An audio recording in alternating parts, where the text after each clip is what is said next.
അപ്പോൾ ഞാൻ 8 വർഷങ്ങൾക്ക് മുൻപ് ഒരു രാത്രി മോനച്ചാൻ്റെ വീട്ടിൽ ചെല്ലുക. മോനച്ചാൻ അടിച്ച് കോൺ തെറ്റി വീട്ടിൽ ഇരിക്കുകയാണ്. അങ്ങനെയാണ് ഞാൻ കാണുന്നത്. ഞാൻ ചെന്നിട്ട് അടുത്ത് ചെന്നിട്ട് പറഞ്ഞു, ഇനി മേലെ കുടിക്കല്ല്, നാളെ രാവിലെ എൻ്റെ കൂടെ വന്നേക്കണം. എനിക്കറിയത്തില്ല, ആദ്യമായിട്ട് കാണുക. അടുത്തിരുത്തി 4 ദൂതും പറഞ്ഞു. ഞായറാഴ്ച രാവിലെ താണ്ട്രാ പുള്ളി ആരാധനയ്ക്ക് വരുന്നു. അന്ന് തൊട്ട് ഇന്ന് വരെ കുടിച്ചിട്ടില്ല. സ്നാനപ്പെട്ടു. മർത്തോമ സഭയിൽ നിന്ന് ആരാധനയ്ക്ക് വേണ്ടി ഇറങ്ങി വന്നു. വിശ്വസ്തയോടെ ദൈവത്തെ സേവിച്ചു. അദ്ദേഹത്തിന് ഒരുപാട് വാഹനങ്ങൾ ഉണ്ടായിരുന്നു. ആ വാഹനങ്ങൾ ഒന്നൊന്നായി നഷ്ടപ്പെടാൻ തുടങ്ങി. പ്രതിസന്ധികളായിരുന്നു ജീവിതത്തിനകത്ത്. നിങ്ങൾ അദ്ദേഹത്തെ വിളിച്ചു ചോദിക്കണം. ഒരു ബണ്ടിൽ കടവുമായിട്ടാണ് എൻ്റെ അടുത്ത് വരുന്നേ. കൃപയാൽ കടമെല്ലാം ദൈവം വീട്ടി. ദൈവം ആർക്കും കടക്കാരനല്ല. ദൈവത്തെ മാനിച്ച ദൈവം നിങ്ങളെ മാനിക്കും. അദ്ദേഹത്തിൻ്റെ വീട്ടിൽ അദ്ദേഹം വിശ്വാസത്തിലേക്ക് ഇറങ്ങി തിരിച്ചപ്പോൾ അച്ഛൻ വന്നിട്ട് ചോദിച്ചു, പോയോന്ന് ചോദിച്ചു. പുള്ളി പറഞ്ഞ, അച്ഛനോട് ഞങ്ങളുടെ കൂടെ വരണം. അദ്ദേഹത്തെ കൊണ്ടുവരുന്ന ഇദ്ദേഹത്തിന് കണ്ണിനൊരു പ്രോബ്ലം ഉണ്ടായിരുന്നു. കർത്താവ് അന്നത്തെ യോഗത്തിൽ അദ്ദേഹത്തെ സൗഖ്യമാക്കി. അങ്ങനെ നിരന്തരം അത്ഭുതങ്ങൾ ചെയ്യാൻ തുടങ്ങി. മകൻ ഇന്ന് ഖത്തറിൽ നല്ല മാന്യമായിട്ട് ജോലി ചെയ്യുന്നു. അവനെ ദൈവം ആദരിച്ചു. കൊച്ചിൻ്റെ കാര്യം റിയ എൻ്റെ കയ്യെ പിടിച്ച് കരഞ്ഞിട്ട് പറഞ്ഞ, അച്ഛാ ഞാനിത് ഉപേക്ഷിക്കാൻ പോവാ, ഇത് നടക്കത്തില്ല. അവരുടെ മുഖത്ത് നോക്കി ഒരാൾ പറഞ്ഞു, ഞങ്ങൾ നേർച്ച പറഞ്ഞിട്ടുണ്ട്, നടക്കുകയല്ല. അപ്പൊ ഞാൻ പറഞ്ഞു, നേർച്ചയെക്കാളും പവർ പ്രാർത്ഥനയ്ക്കാ,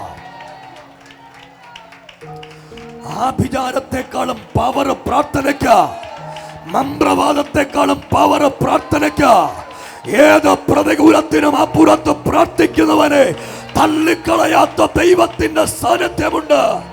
ദൈവം വിശ്വസ്തൻ. ദൈവനാമത്തിന് മാത്രം ഉണ്ടാവട്ടെ. എൻ്റെ പേര് റിയ. ഞാൻ മൈലപ്രായിന്ന് വരുന്നു.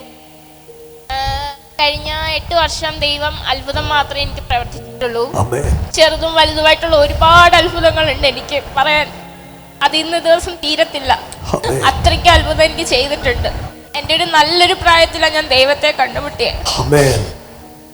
ഇരിക്കുന്ന പലരും ഇവിടെ വന്നിട്ടായിരിക്കും ദൈവത്തെ അറിഞ്ഞത്. പക്ഷെ ഞങ്ങൾ തകർന്നൊരവസ്ഥയിൽ ഞങ്ങൾക്ക് ആരാന്ന് പോലും അറിയത്തില്ല. ഒരു ദിവസം രാത്രി ഞങ്ങൾ പ്രാർത്ഥിച്ചിട്ട് പിറ്റേ ദിവസം എന്ത് ചെയ്യണം, വിഷം വാങ്ങിച്ച് കഴിച്ചാലോ എന്നുള്ള രീതിയിൽ തന്നെ ഇരുന്നൊരു സമയത്താണ് കയറി വന്നത്. അന്ന് എൻ്റെ പേരൊന്നും ചോദിച്ചില്ല. എന്നോട് ചോദിച്ച, മോടെ ആഗ്രഹം എന്താന്നാ. ആ ആഗ്രഹത്തിന്റെ സാക്ഷ്യം പറയാനാണ് ഞാനിപ്പോ ഇവിടെ നിൽക്കുന്നത്. 10th-ലും +2-ലും ദൈവം എനിക്ക് ഉന്നത വിജയം തന്നു. അത് കഴിഞ്ഞിട്ട് എന്ത് ചെയ്യണം എന്ന് എനിക്ക് അറിയത്തില്ല. പക്ഷെ മെഡിക്കൽ ഫീൽഡിൽ എന്തെങ്കിലും കയറണം എന്ന് ആഗ്രഹമുണ്ട്.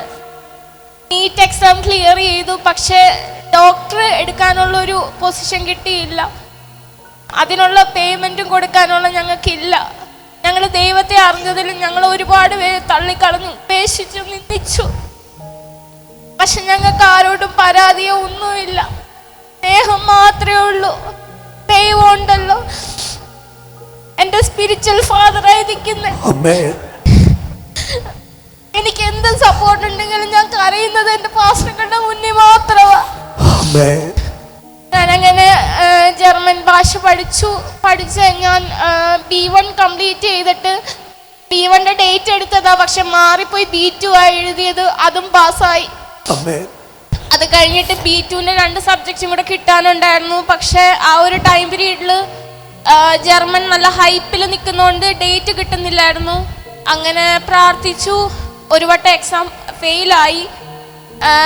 പാസ്റ്റർ പറഞ്ഞു, കിട്ടും, നീ പോകും, ദൈവം നിന്നെ അനുഗ്രഹിക്കും എന്ന് പറഞ്ഞു. അങ്ങനെ എനിക്ക് വേഗം ഡേറ്റ് കിട്ടി. ഞാൻ എക്സാം പാസ്സായി.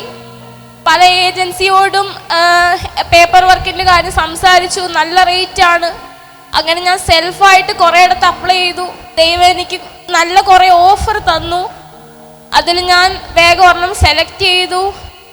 അത്രയും നാൾ എനിക്കൊരു 2 വർഷം നല്ലൊരു ഗ്യാപ്പ് വന്നെങ്കിലും പിന്നുള്ളതെല്ലാം പെട്ടെന്ന്, എനിക്കറിയത്തില്ല എങ്ങനെ പെട്ടെന്ന് ചെയ്തേന്ന് പോലും. പക്ഷെ ആ ഒരു ഗ്യാപ്പിൽ ഒരു ഫാസ്റ്റിംഗ് പ്രെയർ എല്ലാവരും ജോലിക്ക് വേണ്ടി ഒരു പ്രാർത്ഥിക്കാൻ പറഞ്ഞപ്പം എനിക്ക് 19 വയസ്സുള്ളൂ. പക്ഷെ എനിക്ക് അറിയത്തില്ല. പക്ഷെ എനിക്ക് എന്തെങ്കിലും വീടിന് ചെയ്യണം എന്നുണ്ട്. അങ്ങനെ ഞാനിരുന്ന് പ്രാർത്ഥിച്ചു. പക്ഷെ എനിക്കൊരു ദൈവം ജോലി തന്നു. എൻ്റെ കുടുംബത്തിൽ ടീച്ചിങ് ഫീൽഡിൽ ആരുമില്ല. എനിക്ക് അറിയുന്ന ആരുമില്ല. എനിക്ക് അങ്ങനെ പഠിപ്പിക്കാനുള്ള അറിവൊന്നുമില്ല. പക്ഷെ 1.5 വർഷമായിട്ട് നല്ലൊരു പോസ്റ്റിൽ ഒരുപാട് ഗവൺമെന്റ് ഉദ്യോഗസ്ഥന്മാരെ, ക്യാബിൻ ക്രൂമാരെ, ഡോക്ടർമാരെ, എഞ്ചിനീയർമാരെ പലരെയും പഠിപ്പിക്കാനുള്ള ഒരു 500+ സ്റ്റുഡൻസിനെ പഠിപ്പിക്കാൻ ദൈവം എനിക്ക് ഭാഗ്യം തന്നു. ഇവിടെ പലരും വന്ന് സാക്ഷ്യം പറയാറുണ്ട് ദശാംശത്തിന്റെ കാര്യം. സത്യമാ, എനിക്ക് കിട്ടുന്നതിൽ ഒരു പങ്ക് ഞാൻ ആദ്യം പാസ്റ്ററിന് മാറ്റി വെക്കും. കൊടുക്കുന്നതിന്റെ പിറ്റേ ദിവസം എനിക്ക് കുറെ സ്റ്റുഡൻസിനെ കിട്ടി. ഇത് എങ്ങനെ വിളിക്കാന്ന് പോലും എനിക്ക് അറിയത്തില്ല. നിങ്ങൾ കേൾക്കണം, അവൾ ആദ്യമായിട്ട് പിള്ളേരെ പഠിപ്പിച്ചിട്ട് ആ കിട്ടിയ മുഴുവൻ പൈസ എൻ്റെ അടുത്ത് കൊണ്ടു തന്നു. എൻ്റെ അടുത്ത് മുട്ടുകുത്തി എൻ്റെ കാലിലോട്ട് കമന്ന് കിടന്നിട്ട് എന്നോട് പറഞ്ഞാച്ചാ ഇത് തരിക, ദൈവത്തിന് തരിക. അവരുടെ സ്ഥിതി അവരെക്കാൾ കൂടുതൽ എനിക്കറിയാം. എൻ്റെ ദൈവമക്കളുടെ എല്ലാം സ്ഥിതി എനിക്ക് കൃത്യമാണ്. ഞാൻ പറഞ്ഞു, മക്കളെ ഇത് നീ വെച്ചോ, നിന്റെ കയ്യിൽ വെച്ചോ. അല്ലച്ചാ, ഇതെൻ്റെ അനുഗ്രഹത്തിന് കാരണത്തിന് വേണ്ടിയാ ഞാൻ പിറ്റേ ദിവസം എന്നെ വിളിച്ച് പറഞ്ഞാച്ചാ തന്നതിൻ്റെ ഇരട്ടി കർത്താവ് എനിക്ക് തന്നു. ദൈവം വിശ്വസ്തനാ. അവൾ ഇന്നു വരെ പഠിപ്പിച്ചതിൽ ഒരു പൈസയും ദൈവത്തിന് കൊടുക്കാൻ ബാക്കിയില്ല. തമ്പുരാൻ അവക്ക് 50,000 60,000 ഒക്കെ കൊടുത്ത് ദൈവം ടെസ്റ്റ് ചെയ്യായിരുന്നു. അവളെ ദൈവത്തിന് കൊടുക്കുമോ ഇല്ലയോ, അവൾ എന്ത് ചെയ്യും. ഞാൻ പറയാം, നിങ്ങളുടെ കയ്യിലൊരു നന്മ തരുന്നത് ദൈവം നിന്നെ ടെസ്റ്റ് ചെയ്യുക. അവൾ പറഞ്ഞില്ലേ, അവൾക്ക് ആ കഴിവുള്ളായിട്ടല്ല, അഭിഷേകം അവളെ ആ കഴിവിലേക്ക് കൊണ്ടുവന്നു. ദൈവശക്തി ആ കഴിവിലേക്ക് കൊണ്ടുവന്നു. ഇങ്ങനൊന്നും അവളെ ഞാൻ കുഞ്ഞു പ്രായത്തിൽ കാണുമ്പോൾ ഇങ്ങനൊന്നും അവൾ സംസാരിക്കുകയില്ല. ഈ നിലയിലൊന്നും വരത്തില്ല. അവിടെ അമ്മയോട് ചോദിച്ചേ, പ്രാർത്ഥനയാണ് അവളെ മാറ്റിയത്, പ്രാർത്ഥനയാണ് അവളെ കൊണ്ടുവന്നത്. പലരും എൻ്റെ കാതിൽ കേൾക്ക എന്നോട് പറഞ്ഞു അവൾ രക്ഷപ്പെടത്തില്ലെന്ന്. ഞാനപ്പോൾ അവരോട് തിരിച്ചു പറഞ്ഞില്ല, അവൾ രക്ഷപ്പെട്ടിരിക്കും. അവൾ ഇവിടെ കയറിയെന്ന് അവളെ പ്രാർത്ഥിച്ച് ഞാൻ ജർമ്മനിക്ക് വിട്ടിരിക്കും. ഒന്ന് കൈ ഉയർത്തി ഒരു ആമീൻ പറഞ്ഞേ. ഇന്ന് രാവിലെ ഒരു വാക്ക് ഞാൻ പറയുക, ഏത് ശത്രുവിന്റെ മുൻപിലും നിന്നെ നടത്താൻ കരുത്തുള്ള ഒരത്ഭുതത്തിന്റെ ദൈവമുണ്ട് കേട്ടോ. നിന്നെ മലയെ നിറക്കാൻ താഴെ കൊണ്ടുവരാൻ വിശ്വസ്തനായ ദൈവമുണ്ട്. പ്രിയപ്പെട്ട മോനച്ചാൻ, ഒരുപാട് തവണ എൻ്റെ കൂടെ ഞാൻ രാത്രിയിലൊക്കെ വിളിക്കും, മോനച്ചാ നമുക്ക് ഇവിടം വരെ പോകണം. 2 മണിക്കും 12 മണിക്കും 1 മണിക്കും എനിക്ക് തോന്നുന്നു ഒരു 3-4 വർഷം അല്ലേ പുള്ളിക്കാരി പറയും, പാസ്പോർട്ട് അങ്ങ് പൊക്കോണം. അങ്ങനെ ഒരുപാട് നാള് എൻ്റെ കൂടെ വാഹനം ഓടിച്ച് എൻ്റെ കൂടെ ഉണ്ട്. പിന്നെ ശാരീരികമായിട്ടൊരു അസ്വസ്ഥ ഉണ്ടായപ്പം ഞാൻ പറഞ്ഞു, അച്ഛൻ റെസ്റ്റ് എടുത്തോ. പിന്നെ എന്തെങ്കിലും അത്യാവശ്യം ഉള്ളപ്പോൾ അദ്ദേഹത്തെ ഞാൻ വിളിക്കും. ഒരു വാക്ക്, ദൈവത്തെ മാനിച്ചാൽ ദൈവം നിന്നെ മാനിക്കും. അങ്ങനെ ഞാൻ പേപ്പർ വർക്ക് കൊടുത്തിട്ട് എൻ്റെ ഫ്രണ്ട്സ് പലരും പലതിനും അപ്ലൈ ചെയ്തു. പക്ഷേ എനിക്ക് വേഗം ഒരു ഇത് വന്നു.